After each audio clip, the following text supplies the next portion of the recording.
여러분, 옛날에 형과 동생이 같이 여행을 했습니다. 둘이 여행을 했는데 돈이 많은 형과 또 그의 동생이 여행을 하다가 형이 갑자기 죽게 됐어요. 그래서 죽어가는 그 형이 동생한테 유언을 했습니다.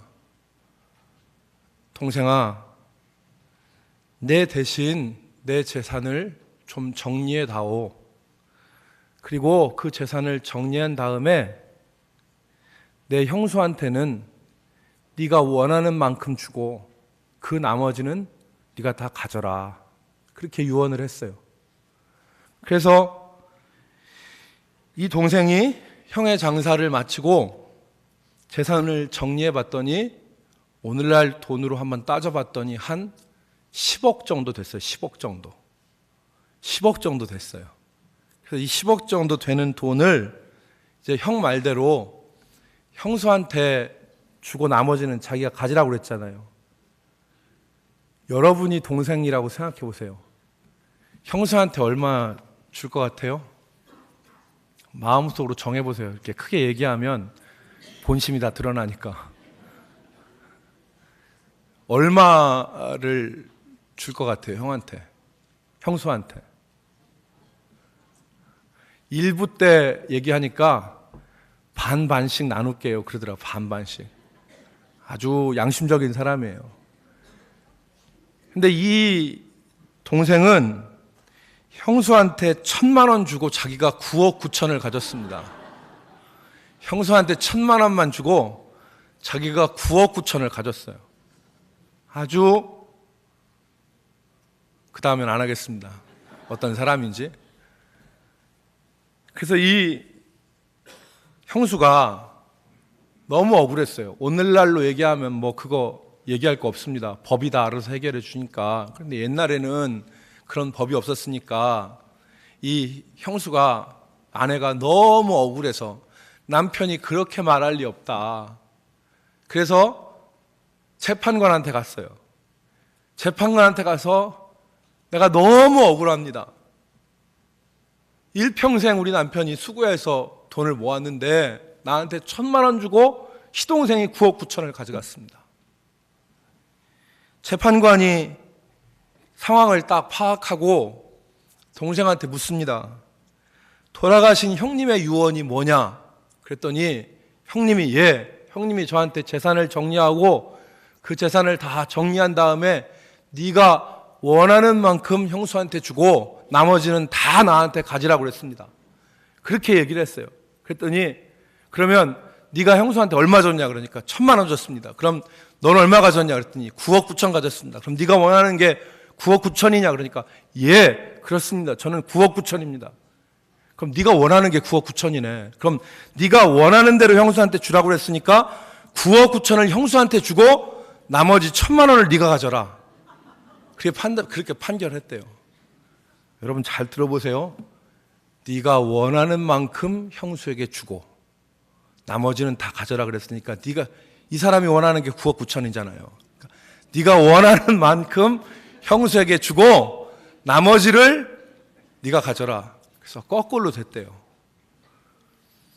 여러분, 이 현명한 재판관이 동생의 탐욕을 알고 형의 해석을 뒤집어서 잘한 겁니다.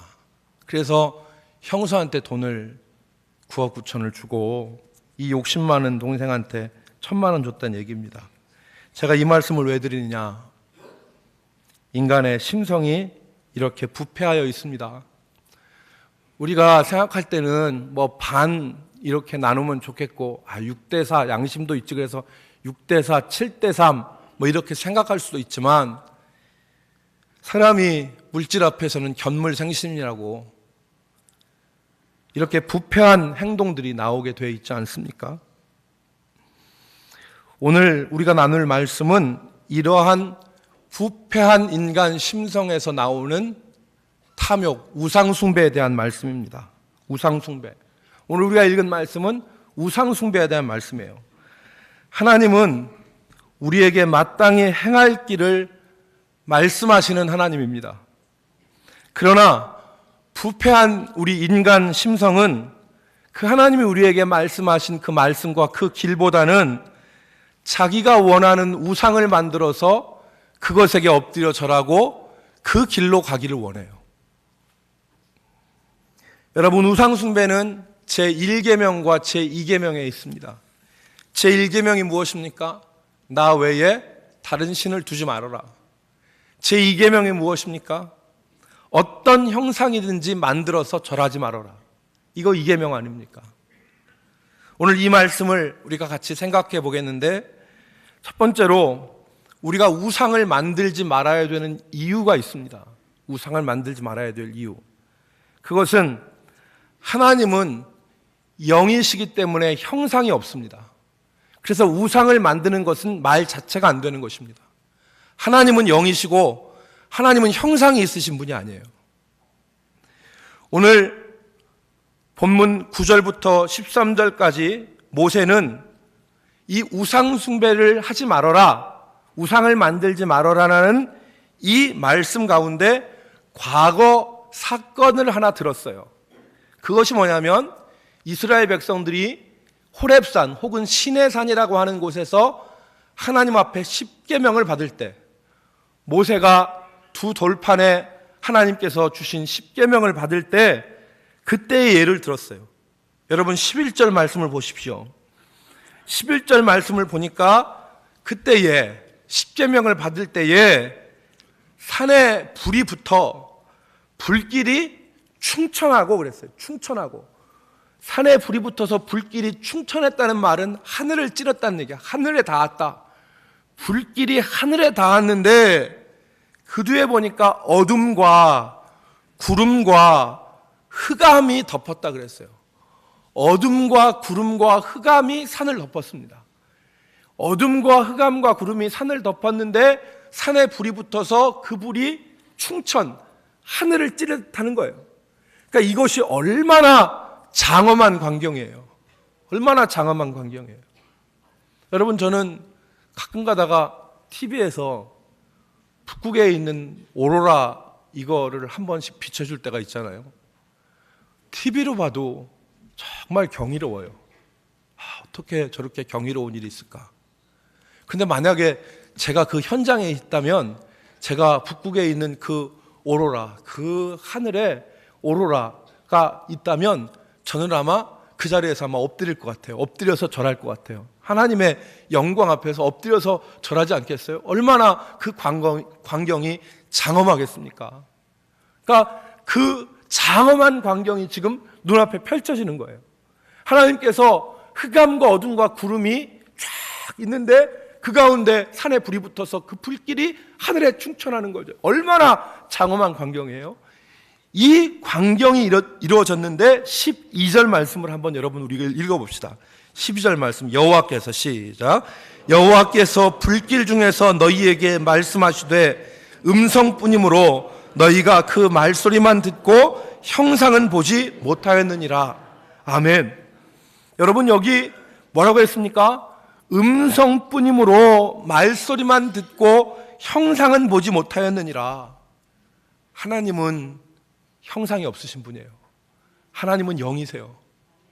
그래서 우리가 어떤 형상을 만드는 것 자체는 하나님을 어떤 형상에 가두는 것입니다. 제한하는 것입니다. 그래서 하나님은 형상이 없으신 분. 15절 말씀에 다시 반복하죠. 15절 말씀에 뭐라고 반복하십니까? 여호와께서 호렙산 불길 중에서 너희에게 말씀하시던 날에 너희가 어떤 형상도 보지 못하였은즉 너희는 깊이 삼가라. 생각하라 말입니다. 두 번째, 하나님은 영이심으로 형상이 없으실 뿐만 아니라 하나님의 본질, 하나님이 어떤 분이시냐, 우리에게 대해서 두 번째 중요한 말씀을 오늘 우리가 깨달을 수 있습니다. 하나님은 우리에게 말씀하시는 하나님이세요. 말씀하시는 하나님. 하나님은 우리에게 말씀하시는 하나님이에요. 13절 말씀에 여호와께서 그의 언약을 너희에게 반포하시고 너희에게 지키라 명령하셨으니 곧 십계명이며 두 돌판에 친히 쓰신 것이라. 여러분, 하나님은 형상은 뵐 수 없지만 우리에게 말씀하시는 하나님입니다. 우리가 걸어야 될 길과 우리가 행해야 될 일들을 구체적으로 우리에게 말씀하시는 분이 우리 하나님이에요. 그래서 그 말씀으로 우리의 인생을 이끄시는 분이 바로 우리가 믿는 여호와 하나님입니다. 어떤 길로? 생명의 길로.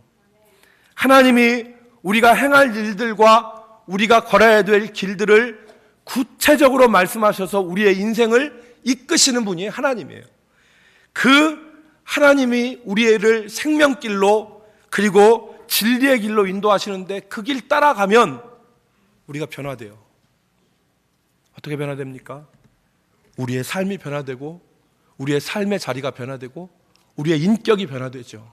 하나님 말씀 붙잡고 하나님 말씀 따라 살면, 그래서 죄악의 자리에서 거룩한 자리로, 부정한 자리에서 깨끗한 자리로, 게으르고 나태하고 방종한 자리에서 순종의 자리로, 그리고 성실하고 근면한 자리로 하나님 우리를 이끄시는 거예요. 뭘로? 말씀으로. 어떤 길을 행해야 되고 어떤 길을 가야 하는지를 우리에게 말씀하시는 하나님이신 것입니다. 그래서 우리는 우상을 만들면 안 돼요. 세 번째는, 우상은 타협이고 욕심이기 때문에 우상을 만들면 안 됩니다. 우상은, 같이 따라합시다. 우상은 타협이고 욕심이다. 여러분, 우상을 왜 만듭니까? 우상을 왜 만들어요? 욕심으로 만드는 거 아니에요. 하나님도 섬기고, 그리고 하나님만으로 안 되니까 하나님만으로는 부족한 것 같고, 하나님만으로는 다 완성된 것 같지 않고, 하나님만으로는 안전한 것 같지 않고, 하나님 한 분만으로는 뭔가 부족한 것 같으니까 욕심으로 타협으로 우상을 만드는 겁니다. 여러분, 하나님께서 우상 숭배하라는 말을 이방인에게 하셨습니까? 하나님의 백성 이스라엘에게 하셨습니까? 이방인한테는 우상 숭배란 말 안 하셨어요. 하지 말란 말 하지 않으셨어요. 이스라엘 백성한테 하셨어요. 여러분, 이스라엘 백성들이 구약 성경에 보면 우상 숭배하죠. 그 대표적인 이름이 뭡니까? 바알과 아세레 아닙니까? 바알과 아세레가 줄기차게 나오지 않습니까? 바알이 어떤 신입니까? 농신 아닙니까? 농신. 비와 그리고 천체를 주관해서 농사를 잘 짓게 해서 풍년을 가져오는 신, 그게 바알 아닙니까? 아세레가 무엇입니까? 다산의 신 아닙니까? 풍요의 신 아닙니까? 그러니까 그들의 세계관으로 얘기하면 바알이 비를 주고, 사람으로 얘기하면 바알은 남자의 정액이고, 아세라는 그 정액을 받는 자궁 아닙니까? 그래서 정액을 뿌리면 자궁이 그걸 받아서 다산을 가져오는 걸 믿었던 게 바알과 아세라 아니에요. 거기에 부수적으로 따라붙는 것이 쾌락 아닙니까? 그러니까 이스라엘 백성들이 하나님 한 분 모시고 형상으로 보이지 않는 하나님 말씀만 갖고 따라가려니까 뭔가 불안전하고 뭔가 불확실하고 뭔가 부족한 것 같고, 그래서 뭔가 손에 쥐고 뭔가 안전한 것을 담보해야 될 것 같고 하니까 뭘 만들었습니까? 우상을 만든 겁니다.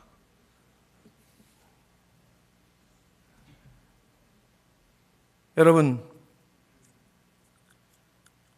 똑같은 겁니다. 뭐가 똑같냐? 남편과 아내가 자기 부인과 자기 남편으로 만족하지 못해서 애인이나 정부를 두고 자기의 쾌락을 채우려고 하는 것과 똑같은 것이 우상숭배입니다. 여러분, 오늘 우상숭배가 본질적으로 무엇이냐? 우상숭배가 단순히 뭐 불상 앞에 가서, 돌 앞에 가서, 정승 앞에 가서 그냥 뭐 지문 닳도록 절하는 거, 그게 우상숭배가 아닙니다. 그것만이 우상숭배가 아니라는 거죠. 같이 따라합시다. 우상숭배는 타협이고 욕심이다. 여러분, 두 번째, 이제 네 번째, 우상숭배는 불신앙이기 때문에 우리가 우상숭배를 금해야 됩니다. 우상숭배는 하나님을 믿지 못하는 거예요. 하나님을 믿지 못하는 거. 여러분 19절 말씀을 여러분 한번 보시겠습니까? 19절 말씀 보시면 제가 천천히 읽겠습니다. 또 그리하여 내가 하늘을 향하여 눈을 들어 해와 달과 별들 하늘 위의 모든 천체 곧 너희의 하나님 여호와께서 천하 만민을 위하여 배정하신 것을 보고, 그러니까 해나 달과 별, 이 세상의 만물들을 하나님 우리에게 주셨는데, 배정하셨는데, 그것을 보고 어떡하여? 그 다음에 미혹하여, 그것을 보고 미혹하여 그것을 경배하여 섬기지 말라. 그러니까 바알을 보니까, 아세라를 보니까 그것들이 풍요를 주는 것 같고 잘 살게 하는 것 같고 그것이 힘이 있는 것 같으니까 하나님 온전히 순전하게 절대적으로 섬기지 못하고, 하나님도 한편에서 믿지만 다른 한편으로는 바알에게 절하고 아세라에게 절하고 그 우상을 섬기는 것입니다. 여러분, 오늘날 바알과 아세라는 우리에게 다른 이름으로 다가옵니다. 돈이라고 하는 이름으로 다가오고, 권력이라는 이름으로 다가오고, 쾌락이라고 하는 이름으로 다가옵니다. 여러분, 돈이 하나님 같죠? 돈이 있으면 다 될 것 같으니까 하나님 자리에 돈이 있고, 그래서 돈을 섬기잖아요.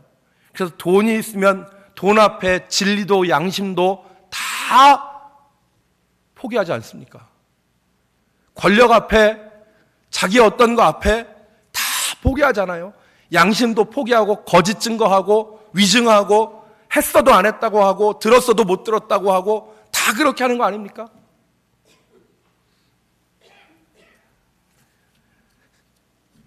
로마서 1장 21절부터 말씀에 여러분 잘 아시는 말씀입니다. 하나님을 알되 하나님을 영화롭게도 하지 아니하고 감사치도 아니하고 오히려 그 생각이 허망하여져서 미련하여 마음이 어두워졌나니 스스로 지혜 있다 하나 어리석게 되어 썩어지지 아니하는 하나님의 영광을 썩어질 사람과 새와 짐승과 기어다니는 동물 모양의 우상으로 바꾸었느니라. 하나님을 알되 하나님으로 감사치도 않고 영광도 돌리지 않고 썩어지지 아니하는 하나님의 영광을 썩어지는 사람과 새와 짐승의 우상, 형상으로 만들어 바꾸어버렸느니라.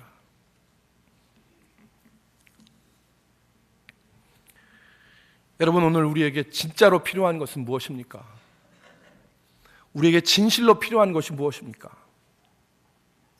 오늘 우리에게 진실로 필요한 것은 하나님과 말씀에 집중하는 것입니다. 하나님과 말씀에 집중하는 것. 여러분, 저는 지난 한 주간 마음이 괴로웠습니다. 여러분들도 참 마음이 괴로우셨으리라 생각됩니다. 어느 날 뉴스를 들으니까, 지난 한 주간 뉴스를 들으니까 부천에서 목사님 한 분이 중학교 자기 딸을 5시간 때려서 죽게 만들었어요. 그리고 11개월을 방에다가 뉘어놓고 이불을 덮어놨습니다. 방향제도 놓고 새벽에 환기도 시키고, 그래서 딸의 죽음을 그냥 놔뒀어요. 뭐 제가 종편은 안 봤는데 종편에서는 뭐 다 나왔다고 그러더라고요.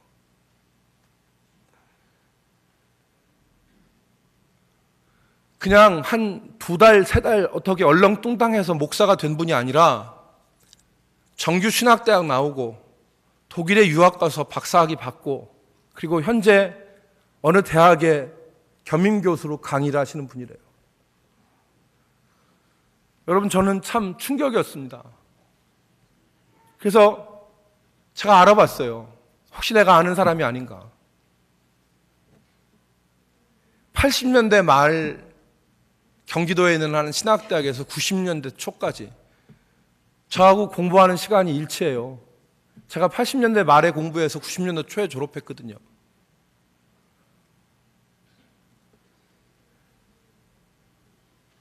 독일에 한 유학 가서 10년 정도를 공부했는데 이분이 축구도 열심히 하고 사람들과의 관계도 좋았대요.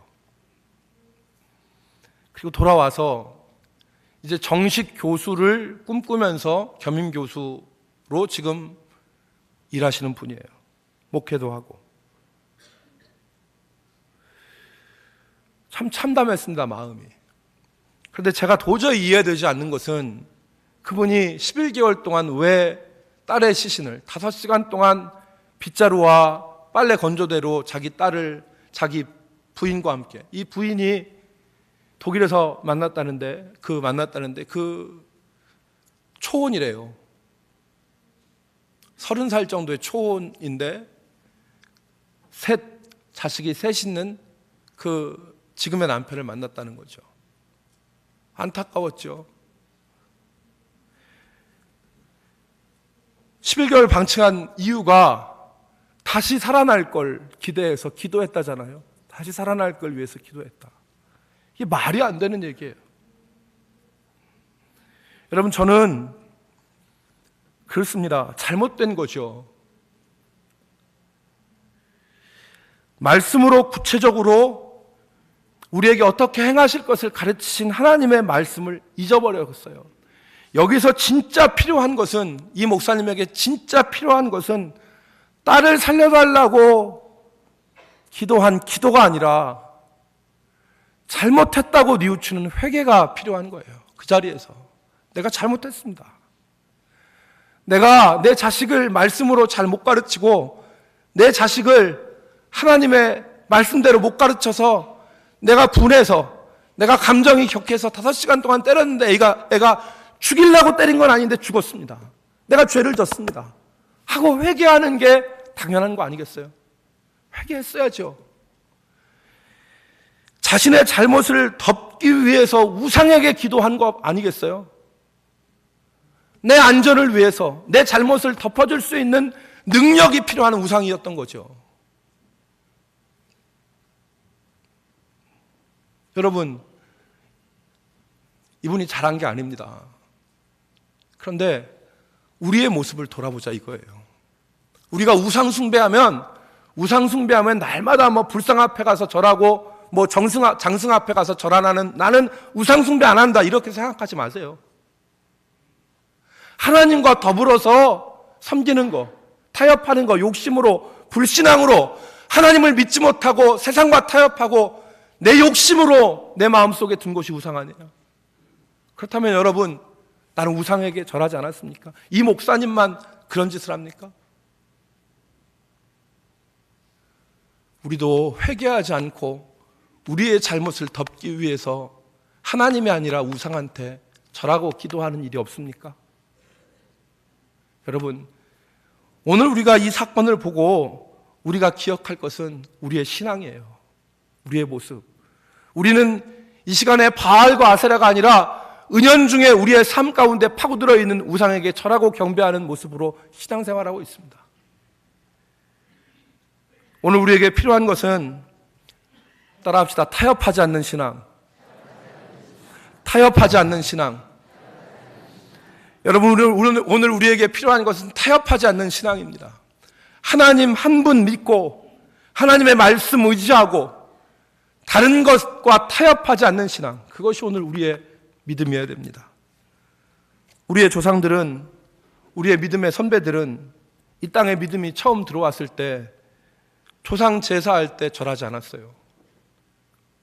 두드러 맞고 가문에서 호적이 파임을 당하고 그리고 같은 성씨들이 모여 사는 한 시종 마을에서 제외를 당하고 왕따를 당해도 조상 제사에 절하지 않았습니다. 왜 조상 섬기고 공경하는 일이 뭐가 나쁘냐? 여러분, 성경에 부모 공경하라고 합니다.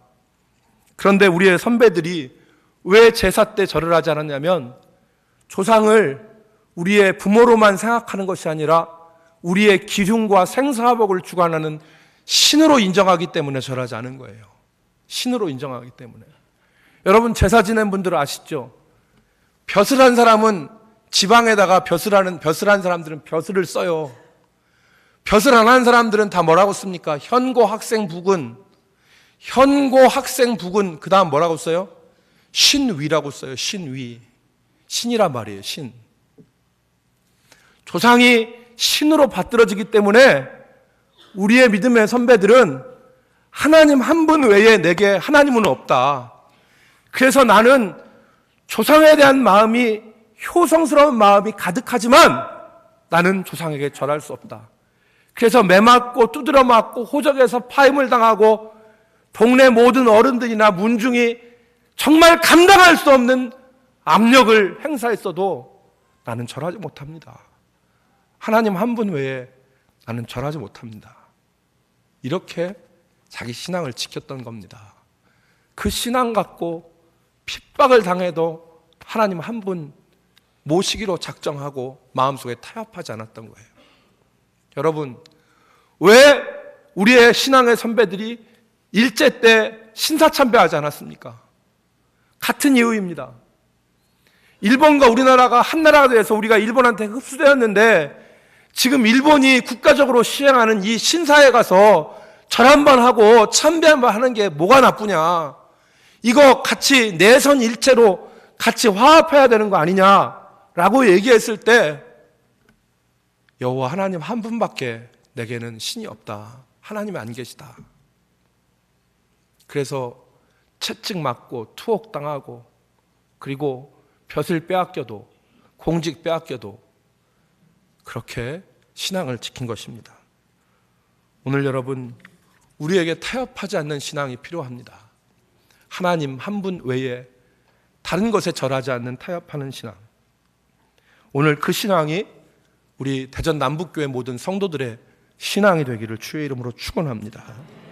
두 번째는 말씀을 듣고 그리고 말씀을 지켜 행하고 그 말씀에 응답하시는 하나님을 기다리는 믿음이 우리에게 필요합니다.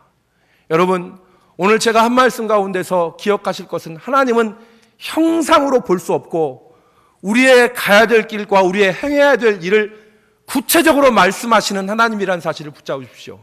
하나님은 어떻게 우리에게 나타나시느냐? 형상으로 나타나시는 게 아니에요. 등허리가 후끈하고 눈이 번쩍하고 쓰러지고 하는 그런 어떤 걸로 나타나시는 분이 아니라 우리가 가야 될 길과 우리가 행해야 될 일을 구체적으로 우리에게 말씀하시는 하나님이에요. 그 말씀 붙잡는 것이 하나님 믿는 것입니다. 그 말씀대로 사는 것이 하나님 믿는 것입니다. 때로는 그 말씀 붙잡으면 외로워요.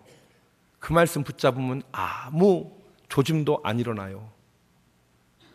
그러니까 불안하니까 눈에 보이는 거, 확실한 거, 돈, 권력, 명예, 쾌락 붙잡는 거예요. 말씀 지키다가 외로우니까 쾌락에 손 붙잡고, 말씀 지키면서 핍박받으니까 권력에 타협하고, 말씀 지키다가 가난해지니까 돈 붙잡으려고 하는 거잖아요. 그런데 여러분, 오직 하나님 한 분 믿는 타협하지 않는 신앙으로 이 말씀을 지키면, 그래서 오늘 우리 13절 말씀을 다시 보세요. 13절 말씀에 보니까 여호와께서 그의 언약을 너희에게 반포하시고 너희에게 반포하시다는 말은 이 말씀하셨다는 얘기예요. 반포하시고 너희에게 지키라 명하셨으니 그랬어요. 지키라 명하셨으니. 14절 후반절에 보세요. 이는 너희가 거기로 건너가 받을 땅에서 행하게 하려 하심이라. 지키고 행하게 하려 하심이라. 이 말씀을 묵묵히 지키면, 이 말씀을 붙잡고 끝까지 타협하지 않고 가면 하나님이 이 말씀 끝에 여러분의 우리의 삶에 역사하시는 하나님으로 나타나십니다. 하나님의 역사를 볼 수 있어요. 여러분, 이야기 한 가지만 하고 마치겠습니다. 제가 지난번에 대전시 공무원들, 믿는 사람들 모이는 성우회에 가서 한번 설교한 일이 있습니다. 제가 한 달에 한 번 중구청에 가서 중구청 그 공무원들 가운데서 믿는 사람들 모여서 예배드리는데, 설교를 하는데, 그날은 대전시 5개 구청, 중구청, 동구청, 그 다음에 유성구청, 대덕구청, 서구청, 이 5개 구청하고 대전광역시에 있는 그 공무원들 중에서 믿는 사람들이 같이 한 자리에 모여서 예배를 했어요. 예배를 했는데 한 100여 명 정도 이렇게 모였나? 그랬는데 거기서 그 중구청 소속 이 공무원 가운데 믿는 형제자매가 나와서 찬양을 인도해야 됐는데, 찬양을 인도하는데 자매 둘하고 형제 한 사람하고 그렇게 찬양을 인도했어요. 찬양을 인도하는데 자매 둘은 찬양이 수준급이에요. 아주 잘해요. 근데 형제 한 사람은 찬양이 평균 이하예요. 잘하지 못해요. 잘하지 못하고 뭐 찬양 일도 하는데 어떤 뭐 쇼맨십도 없고 그냥 나와서 그냥 보통 사람이 찬양하는 이하로 찬양을 했는데 찬양 인도를 했어요. 제가 그 모습을 보는데 감동이 되더라고요. 저렇게 화려하지 않고 현란하지 않아도 찬양 인도하는데 마음에 은혜가 되는데 나만 은혜된 게 아니라 거기에 있는 모든 사람들이 은혜가 되는 거예요. 저렇게 더대해도 저렇게 대대해도 하나님 말씀대로 하나님 찬양하기 위해서 나온 그 찬양의 모습이 정말 이쁜 거예요. 그래서 제가 설교하다가 그 형제를 칭찬했어요. 참 귀하다. 그러면서 여러분 보시지 않으셨느냐? 이 형제가 이렇게 사람들 보기에는 그렇게 뛰어난 실력으로 찬양하지 못해도 우리가 보기에 얼마나 기쁘냐. 그런데 하나님도 우리 보실 때 그럴 거 아니냐. 여러분들이 9급으로 들어와서 정년퇴직을 9급으로 한다 하더라도, 여러분들이 9급으로 들어와서 5급 사무관이 못 된다 하더라도, 여러분 주변에 있는 사람은 뇌물 쓰고 뇌물 받아서 고속 승진해서 팍팍 올라가도, 여러분이 9급으로 들어와서 9급으로 정년퇴직하고 9급으로 들어와서 5급 사무관이 못 돼도 여러분 자리에서 최선 다해서 성실하게 일하면 하나님이 기뻐하시지 않으시겠냐. 여러분 그 얘기를 했어요. 그리고 거기 있는 성회원들이 다 같이 은혜를 나눴어요. 엊그저께 성회 회장님이 임원들하고 저를 찾아왔더라고요. 그 얘기를 들었더니 많은 형제자매들이 승진했대요. 목사님 이번에 인사 있는데요, 누구도 승진하고, 성회원 중에 누구도 승진하고 누구도 승진하고 누구도 승진하고 누구도 승진하고 누구도 승진하고 다 승진했다는 얘기를 해서 제가 얼마나 감사했는지 몰라요. 여러분, 오늘 우리가 생각할 것은 타협하지 않는 신앙과 우리의 가야 될 길과 행해야 될 일을 구체적으로 말씀하시는 그 하나님의 말씀을 지켜 행하는 것입니다. 그리고 외롭고 힘들지만 그 역사하시는 하나님을 기다리는 믿음, 그 믿음이 세상을 이기는 믿음입니다. 기도합시다. 하나님, 오늘 우리에게 은혜 주심을 감사하옵고, 우리 모두가 우리의 삶 가운데서 말씀에 순종하며 주의 이름을 부르는 자들의 얼굴을 부끄럽지 않게 하시고 그들의 삶의 끝에 나타나셔서 역사하시는 하나님을 기대하며 타협하는 신앙 되지 않게 하여 주옵소서. 예수님의 이름으로 기도 올리옵나이다. 아멘.